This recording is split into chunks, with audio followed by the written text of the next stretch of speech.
His eyes were a pale yellow that made the kids shiver. "Look at the muscles on that dancer," Melody said. "He must be the strongest man in all of Hawaii." "Who cares?" Eddie said. "All he does is dance. Let's go." "I want to stay and watch for a while," Liza said. "There's something very interesting about their dance. It's like they're telling a story." "Dancing is for girls," Eddie told them. "You'd better not let that hula guy hear you," Melody pointed out. "He could lift you up with one finger." "He's definitely strong," Howie said. "And hairy," Liza added. It was true. The hula guy had long black hair and a short beard that grew so far up on his cheeks it almost reached his eyes.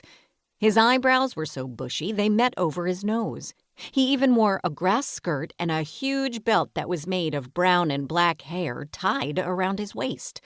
Liza was sure she even saw hair growing on top of his feet. "He should be careful," Eddie said with a laugh. "With all that hair, he might be asked to dance at a ball." "Ha! The hair ball!" Eddie stopped laughing when the chanting grew louder and the drummer's rhythm became fast and frantic. All at once, the music stopped. The gym seemed to echo with the sudden silence. One of the other dancers grabbed the hairy belt and pulled it from the hula guy's waist. When she did, he let out a blood-curdling howl. Then he grabbed a flaming torch and held it high over his head. Liza couldn't help but notice that his eyes glowed red in the firelight.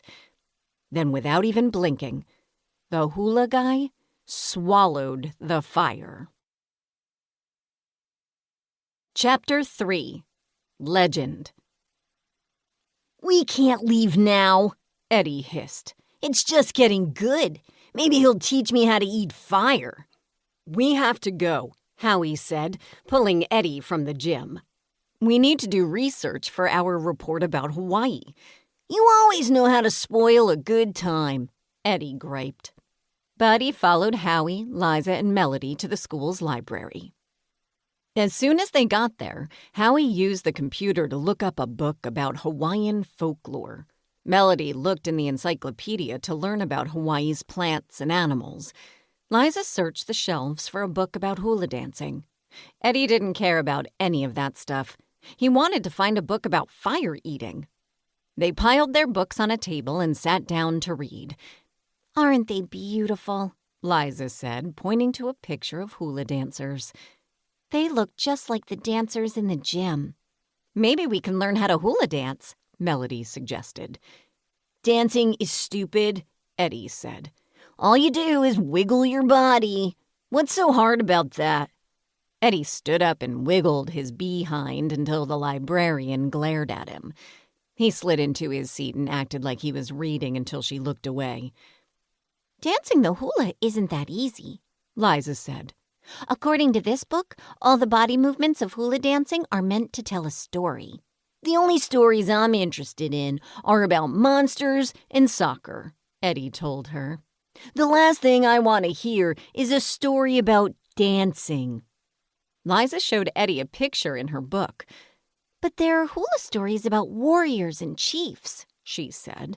"The dances also tell about the beauty of the land, and they can tell about love." "Blech," Eddie said. "The only thing I love is death and destruction." "Then you would like the hula about the monster from ancient Hawaiian folklore," Liza told Eddie. "That hula has something to do with a hairy beast that appeared suddenly, wreaking death and destruction in a remote Hawaiian village near a famous volcano." "That's impossible," Melody said. "According to the encyclopedia, there were no animals like that in Hawaii." Just then, Howie looked up from reading his book.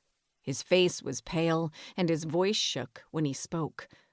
"According to my book," he said, "there is a little..." To keep listening to this audiobook, I've left you a link in the description so you can do it, at no cost thanks to Audible's 30-day free trial.